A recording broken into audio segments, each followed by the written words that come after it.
Sejam todas e todos aí muito bem-vindos, né? Com muita alegria que a gente está iniciando aí esse ciclo de lives para que os pesquisadores do Meridiano possam aí trazer as suas pesquisas super legais aqui para nós, né? Professora, por favor, queremos te conhecer melhor aí, para você se apresentar para depois a gente entrar na temática aí dos livros de Muito magia.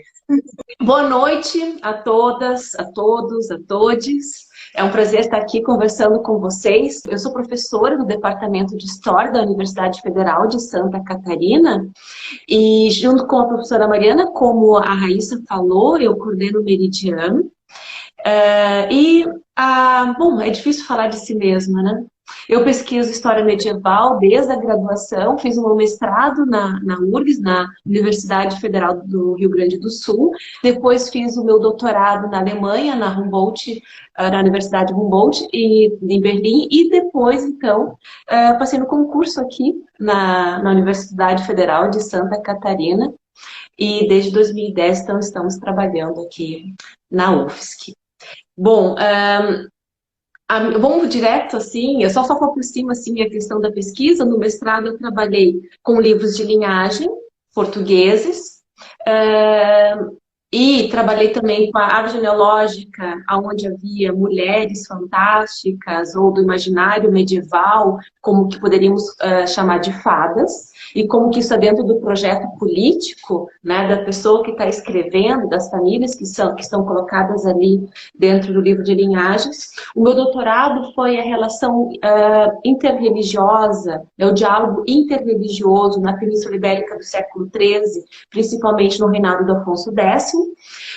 E agora, né, como a gente vai conversar hoje, estou trabalhando principalmente com livros de magia, ou de astromagia, dentro ainda do escritório afonsino, século XIII. Mas, como a própria fonte nos joga, né, a gente acaba então se movimentando no tempo e no espaço para poder compreender essa fonte. O que são esses livros de magia, né, as suas fontes, e qual que é a importância de estudar eles, né? Eu pergunto isso porque eu também estou pesquisando, né, assuntos relacionados à bruxaria e magia, e acaba que vem à tona alguns discursos que nos questionam, assim, né? Qual é a importância de estudar essa categoria, né?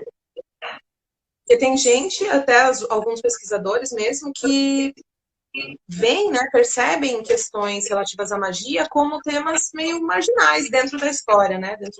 O que são esses livros é difícil dizer em poucas palavras, porque é uma grande variedade e diversidade, né? No tempo e no espaço.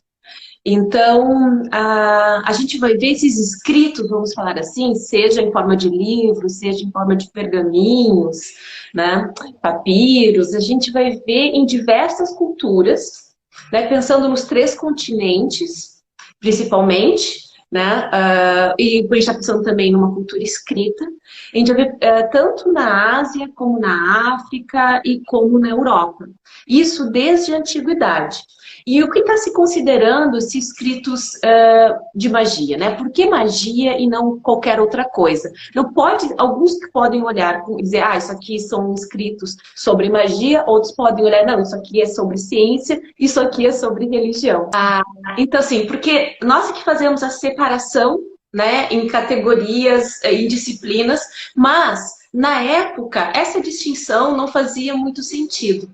O que estava ali era o conhecimento. Seja conhecimento da física, né, de toda a natureza, como o conhecimento do próprio espírito. Considerando que tanto o conhecimento do espírito como o da natureza não eram algo também que estava tão distinto assim. E o que aparece, o que tem de comum nesses textos, desde a antiguidade até o medievo, mas a gente pode entrar aí também no mundo moderno, né? São a ideia que existe, que os elementos que estão vamos dizer assim, na esfera terrestre, né, no plano da natureza terrestre, elas têm uma relação, uma correspondência, principalmente com os corpos celestes, né, constelações, o movimento das constelações zodiacais, o movimento das estrelas. Então, isso a gente vai ver dessa observação do céu, que de hoje nós vamos, que foi desenvolvendo e apareceu na astronomia, na astrologia, né, e se desdobrou, né, na antiguidade e no medievo, até mesmo na química. Por quê? Por exemplo, o Mercúrio. O metal Mercúrio, é regido pelo planeta Mercúrio, né? Então tem toda uma relação. O nome do metal, o cobre, por exemplo, está relacionado ao planeta Vênus. E tu utilizando, então, fazendo um talismã numa placa de cobre, tu estaria, assim, por exemplo, tentando fazer a conexão com a força, com a virtude do planeta Vênus, que, dependendo da cultura, vai chamar de diversos nomes e vai atribuir diferentes virtudes. No caso do medievo, apesar das culturas, a gente tem principalmente conhecimento das culturas monoteístas, que parece estranho, né, que apareça essa relação com os astros. A gente pode depois falar melhor como que é essa relação com os astros, mas, por exemplo, Vênus, a esfera de Vênus é a esfera da virtude e da piedade. Então, trabalhando através de um metal, de uma pedra especial que está relacionado àquele planeta, seria possível fazer uma conexão com essa potência e canalizar essa potência para um objeto. E essa prática, a gente vai ver em diversas culturas. Essas plaquinhas com desenhos riscados em forma de talismã, a gente vai ver na China, vai ver na Índia, vai ver na Mesopotâmia. Depois a gente vai ver a live da Jana, que vai ser a próxima. Ela pode falar melhor sobre isso da região ali da Mesopotâmia. Mas a gente vai ver durante todo o mundo grego, romano, né? Estou dando só exemplo das plaquinhas, mas tem muita coisa aí. Tem anel mágico, tem muitas coisas aí. A gente vai ver isso no medievo e também na modernidade.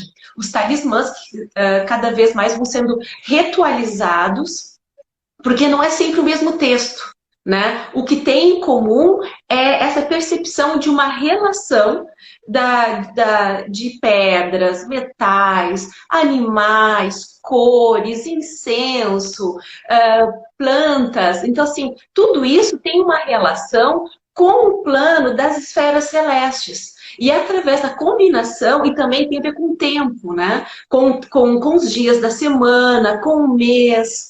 Toda essa relação, porque também está ligado a um plano dessas esferas celestes, que quando se consegue vamos dizer assim, uma conjunção, né, que tu consegue reunir tudo isso e potencializar cada vez mais essa virtude e direcionar para um objetivo, essa é a prática mágica. É a canalização de toda essa potência. É o conhecimento, né? Primeiro, como se faz a relação, o conhecimento da relação desses elementos e como canalizar a potência para esses elementos e depois direcionar para um objetivo. Então, para poder conhecer todos esses elementos, essas relações, era preciso muito estudo. E daí a questão da ciência, que nós conhecemos hoje, que chamamos hoje de ciência, né? De conhecer os astros, de fazer cálculos matemáticos, de observar o movimento, de observar a composição das plantas, o que elas causam nas pessoas quando são ingeridas, as pedras, a coloração das pedras. Então, o estudo de cada elemento e essa relação entre todos eles foi desenvolvendo o que hoje nós também conhecemos como ciência, porque o que está por trás desse pensamento é o conhecimento. É o conhecimento da natureza para algum objetivo. Só que isso também não está separado do religioso, porque todas as esferas celestes, toda essa potência é reconhecida enquanto espírito. Em muitos textos aparece a palavra pneuma. Então, pensar nos textos de uma tradição grega, né? Que eu vou desdobrar também em outras palavras, que nacional pneuma, que quer dizer espírito.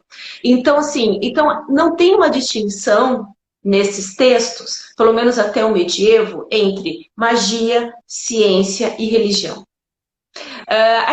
Claro que havia muitos críticos. Então, os críticos vão fazer a distinção, vão dizer, não, isso não é religião, não, isso não é de Deus. Mas aqueles que praticam, eles afirmam que sim, isso é coisa de Deus. Então, aí, Rai, já está aí a segunda pergunta que tu me fez sobre a importância. Quem trabalha com a história da magia percebe que há ali uma... Hoje se fala muito de histórias conectadas, né? Ali tem uma encruzilhada cheia de conexões.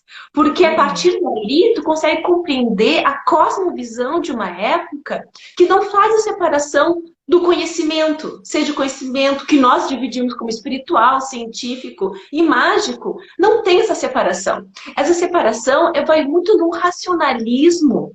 E daí já vou fazer, né, a crítica, né? O racionalismo, esse racionalismo que a gente acaba glorificando e deificando, né? Ele é historicamente datado, século XVII. Né? Não quero dizer que é uma coisa necessariamente ruim e tudo mais, mas fazendo a crítica no sentido que fez toda uma separação, uma hierarquização do saber. Né? Então, colocou aquilo. Então, a religião e a magia ficaram realmente numa parte marginal, como se não fosse algo importante. E não se reconhecendo que, quando a gente vai tratar da antiguidade e do medievo, essas coisas não estão separadas. E para poder compreender tem que reconhecer a relação que tem com as outras, na nossa percepção. É mais ou menos por esse caminho. E por isso é muito interessante, Abre, né, a nossa percepção para tentar compreender como essas pessoas estão percebendo o mundo, estão se movimentando no mundo.